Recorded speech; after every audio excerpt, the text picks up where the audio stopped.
Senators,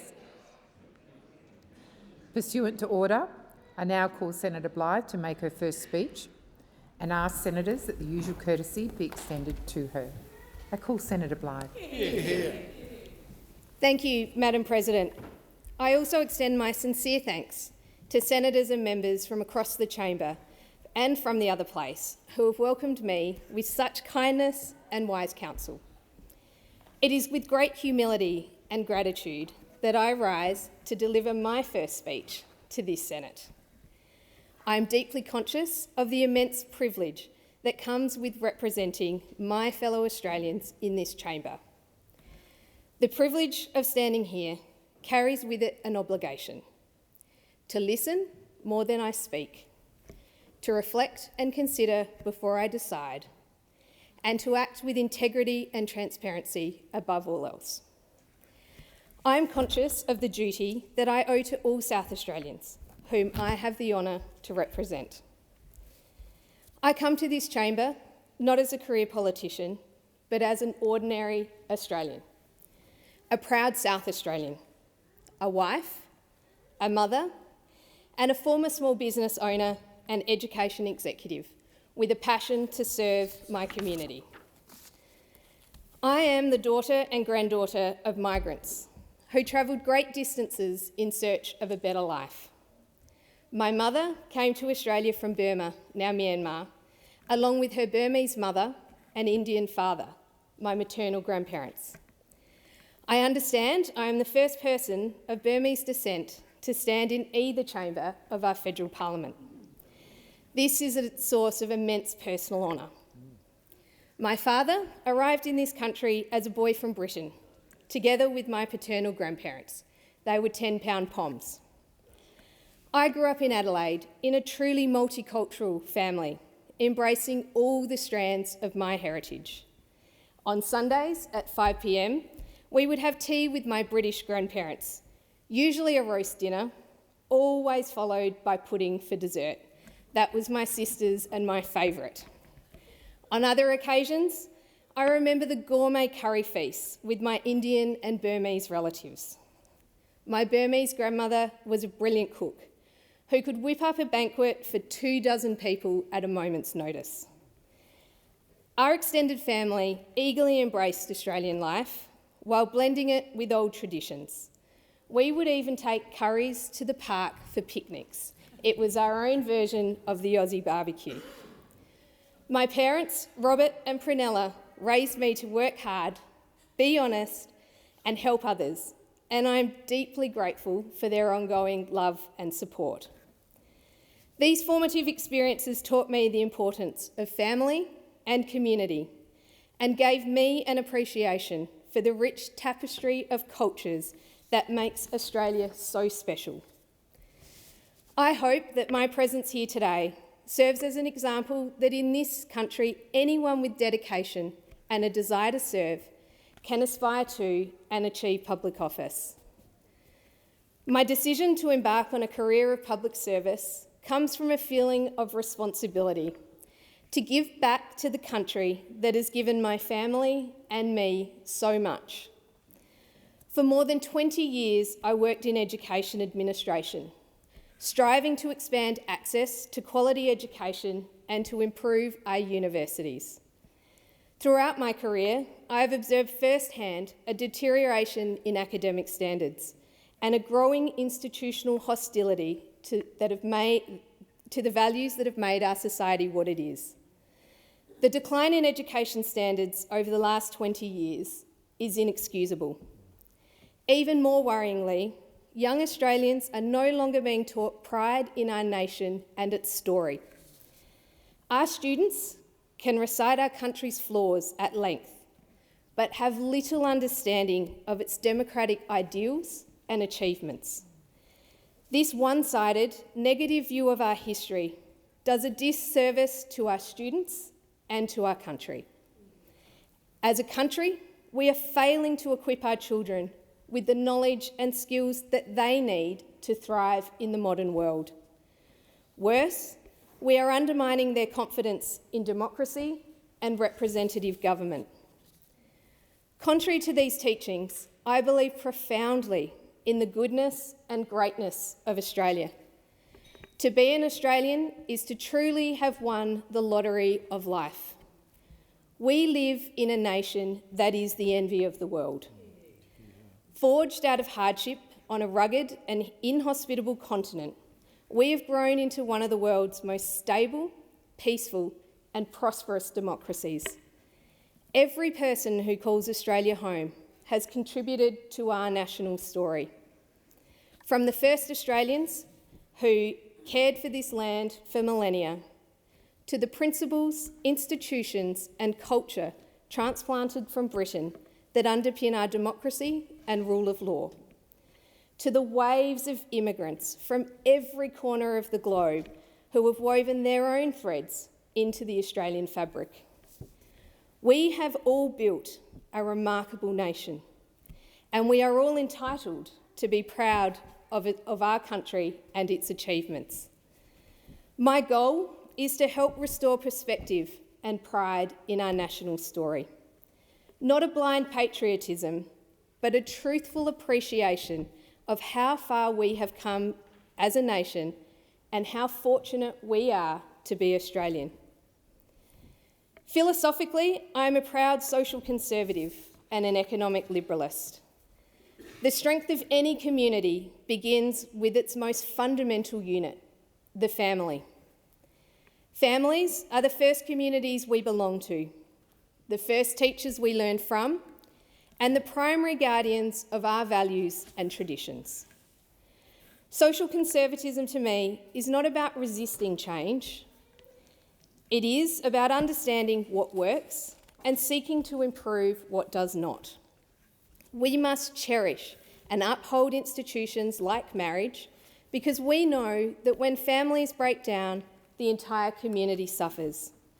It is incumbent on Australia's leaders to push back against cultural trends that undermine the family unit. Whether this be challenges to parental authority and decision-making, the denigration of traditional social values, or the excusing of irresponsible or antisocial behaviour. As legislators, we should have the courage to say that family matters.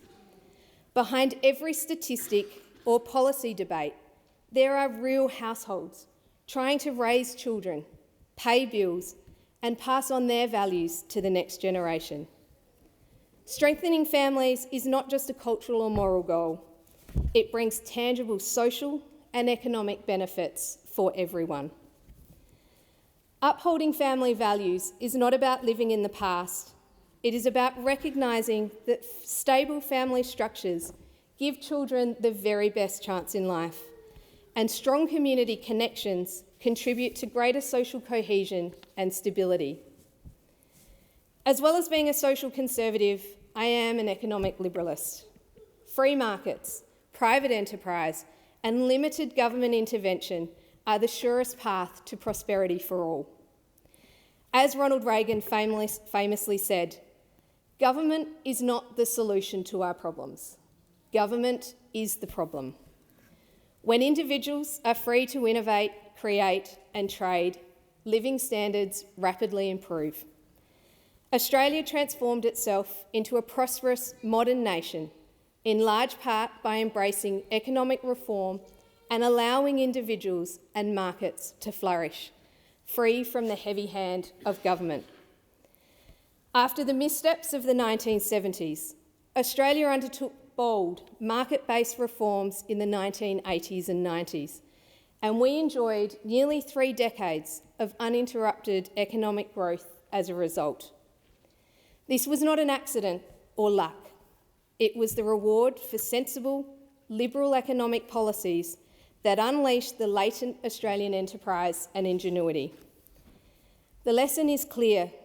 As legislators, we must trust people to make their own decisions and give them the freedom and incentive to better themselves and their families. Economic liberalism, properly understood, is not about helping the rich get richer. It is about creating the largest possible economic pie so that we all may benefit. It is about rewarding effort, ingenuity and risk-taking. Economic liberalism also means insisting on limited government, a government that knows its proper bounds. As Margaret Thatcher instinctively understood, there is a truth we must never forget. The state has no source of money other than the money it appropriates from its people. Every dollar the government spends is a dollar taken from someone else, a worker's paycheck, a family's grocery budget, or a business's profits. Worse, as Milton Friedman warned, too much government poses a risk to the fundamental freedoms that are vital for a prosperous society. No matter how much we may wish government can solve all of our problems, the reality is it cannot. The role of government is not to try to solve our problems, but to create the conditions in which freedom and individual enterprise are encouraged and rewarded, allowing people to better themselves. This does not mean that economic liberalism does not have a heart. I support a strong safety net for the vulnerable, those who lose their jobs and those who live with serious disabilities or medical conditions. We must ensure that every Australian, no matter their start in life, has access to education and medical care and the freedom of opportunity to improve their standing in life. I stand in this chamber because I feel Australia has strayed from these historically proven principles. Recent political leadership has too often given way to poll-driven expediency and short-term thinking. A future vision means making decisions in the long-term national interest, not on what is immediately popular. The current approach is a recipe for short-term thinking and poor public policy outcomes. As elected representatives, we must aim to shape public opinion through principled advocacy and honest dialogue.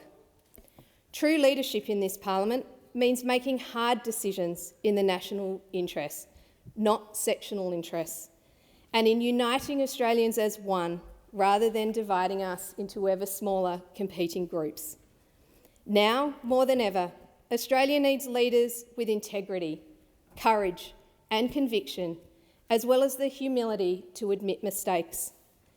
Many of today's challenges, surging inflation, energy insecurity, declining trust in institutions, and social fragmentation, strongly resemble the crises that many democratic countries faced in the 1970s. History points to the solution, even as we studiously avoid learning it. Margaret Thatcher and Ronald Reagan are revered international leaders and landmark historical figures who faced very similar challenges. Both were prepared to confront economic stagnation and social turmoil with unpopular but necessary policy solutions. They reduced spending, reduced tax and regulation, and sought peace through strength rather than appeasement. Likewise, in Australia, Prime Ministers Bob Hawke and later John Howard made tough choices and embraced economic reform that transformed an over-regulated, high-inflation economy into the envy of the world. I fear that many of us have not learnt the lessons of history. Australia is currently pursuing unrealistic and unsustainable policy positions that will continue to reduce our standard of living. Our government is spending too much of other people's money. Over-regulation has become the defining feature of our economy and way of life. We are creating and encouraging a culture of dependency and helplessness. We are pursuing a net zero policy that is unrealistic and futile, at substantial detriment to our prosperity and living standards. We seem determined upon a deliberate policy of energy, industrial and agricultural poverty. In our schools and universities, under a disastrous centralised curriculum, our young people are increasingly being taught what to think, not how to think. We are teaching our children to be ashamed of the democratic achievements of Western civilisation. We are encouraging young people to view themselves as helpless prey to fortune, rather than as strong, independent actors capable of determining their own destinies. Australians are increasingly being divided into ever smaller groups, encouraged to focus on their differences rather than what unites them. Those who recognise basic biological differences between men and women are demeaned and ostracised by an elite who believes it can cancel reality for the sake of ideology. We are refusing to properly invest in our own defence forces, despite the acknowledgement that we are living through some of the most dangerous strategic circumstances since World War II. And our policy of virtually open-ended immigration risks overwhelming our social fabric, straining housing, infrastructure and public services without any clear plan for integration or sustainability. These policies approaches risk our shared heritage and jeopardise our future prosperity. As a society, we seem too ready to accept infringements upon our freedom for the supposed protection of government. In response to every issue, we are assailed by a chorus of calls for government to do more, despite history showing that the more we rely on government, the more we sacrifice our freedom. It is time to be honest with ourselves and with the Australian people. We are all in control of our own destinies. It is time for government to do less so that individual Australians can do more. As a new senator, I see it as part of my mission to help restore our core liberal and conservative principles to the forefront of public policy. I do this not because these principles might be popular, but because they are timeless and they are true. These are the principles that have, time and again, made Australia strong and free. This is my promise to the Australian people. Before closing, I hope to take a moment to thank some of the many people who have helped bring me to this chamber. Regrettably, I cannot name everyone who has assisted me, but I would like to start by thanking the amazing people who are up in the gallery, who have travelled from all over to be with me today. I am so grateful for your support and for making the effort to come. It means the absolute world to me. To my grandparents, Lorna and Hubert, and Herbert and Kathleen, though you are no longer with us, your spirit certainly is. Each of you took the courageous step of leaving behind the world you knew to come to Australia. In doing so, you gave your descendants opportunities beyond measure. To my husband David, thank you for your unwavering support and love.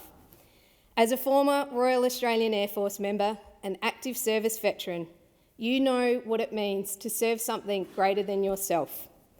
I am so proud of you and your service to Australia, and I am grateful for the sacrifices you have made for our family while I pursue this path. To my children, Lucy, James and Hannah, you are my greatest joy and my inspiration.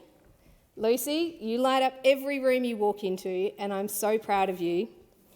James, I hope you always keep your passion for learning and your kindness.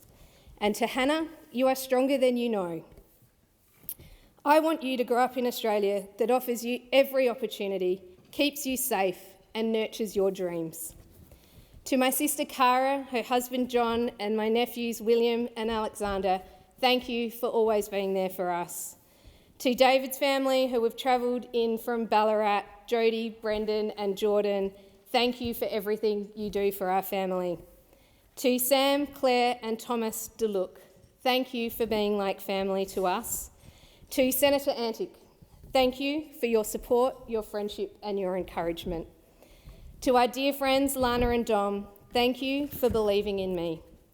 To Belinda, Thea, Ben, Tony, Victoria, Natasha, Moira, Yana, Jackie and Alex, fellow travellers in social conservatism and true friends, thank you. To my team, your support means the absolute world to me. And I would also like to extend my heartfelt thanks to members of the Liberal Party in South Australia, especially our grassroots volunteers who put in countless hours on the campaign trail and within the party. Our party is a team, and I am here because of that team effort.